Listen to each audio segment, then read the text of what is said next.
धन्यवाद। आमच्या विनंतीला मान देऊन आपण या धाराशिवच्या शांतता सभेच्या जिल्हा मीटिंगला आपण कपिल गोरखे साहेब आपण हजर राहिलो आणि आमचा बहुमान स्वीकारला, त्याबद्दल आम्ही आपले शतशः आभारी आहोत।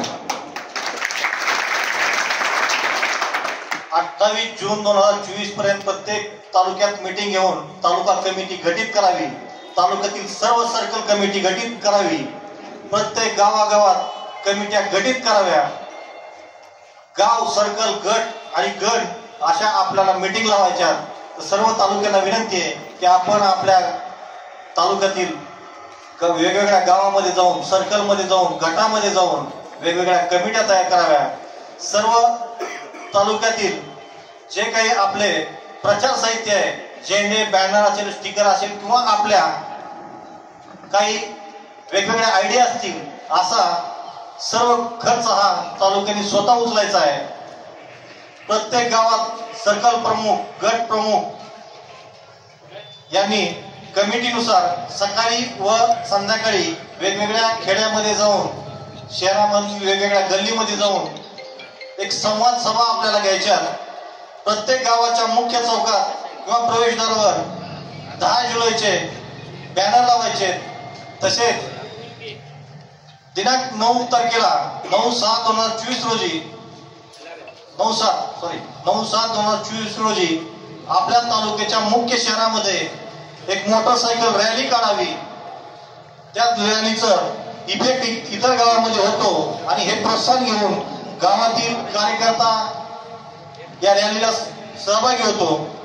तालुक्यातील प्रत्येक आंदोलकाची नाव, गाव व मोबाईल नंबर आपल्याकडे असून उपयोग नाही, ते जिल्हा कमिटीकडे द्यावे। कारण वेगवेगळ्या तालुक्यात, वेगवेगळ्या गावात, खेड्यामध्ये वेगवेगळ्या आंदोलकांनी आंदोलन केली, ते आंदोलन किंवा त्या आंदोलकाबद्दल जिल्ह्याला किंवा राज्याला काही माहिती नाही, ह्याचं कुठंतरी एकत्रित संकलन होणं गरजेचं आहे। त्यासाठी तालुक्याचं जी काही बॉडी आहे त्यांना विनंती आहे की आपल्या तालुक्यातील सर्व आंदोलकाची नावं, त्यांचं गाव आणि फोन नंबर याची यादी जिल्हा कमिटीकडे द्यावी। तसेच तालुक्यातील मुख्य चौकात 1 जुलैपासून आपण बॅनर लावायला हरकत नाही। तालुक्यातील कॉलेजमध्ये एक युवकांचा जनजागृतीचा कार्यक्रम घ्यावा आणि युवक आपल्या या 10 तारखेच्या रॅलीमध्ये सामील करून घ्यावा। तसेच प्रत्येक तालुक्यामध्ये महिला कमिटी स्थापन करायच्या।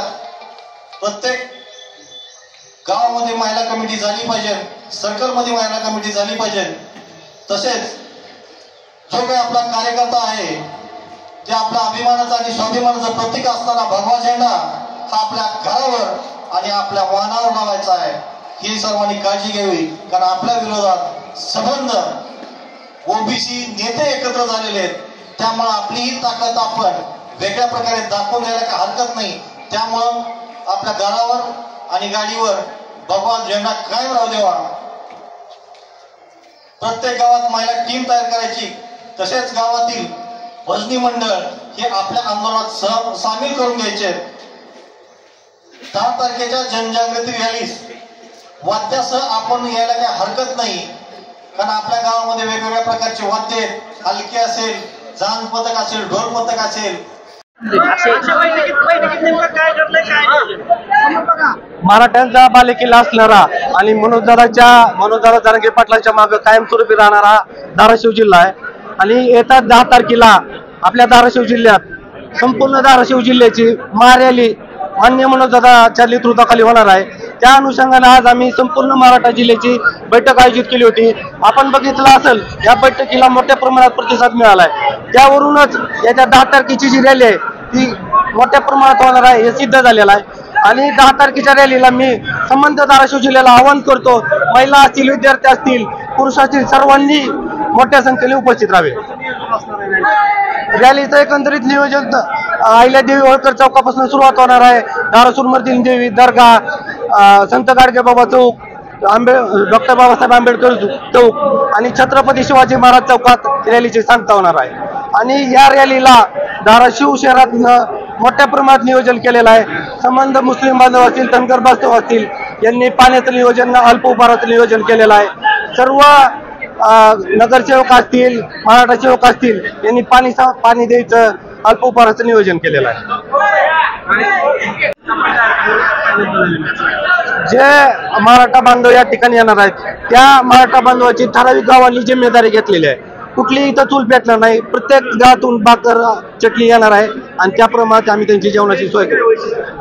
ते जे एक अतिशय उत्कृष्ट असणार आहे आणि रॅलीलाही एक उत्कृष्ट प्रकारचा आम्ही रथ तयार करणार होतो, तुम्हाला त्या दिवशी समजेल.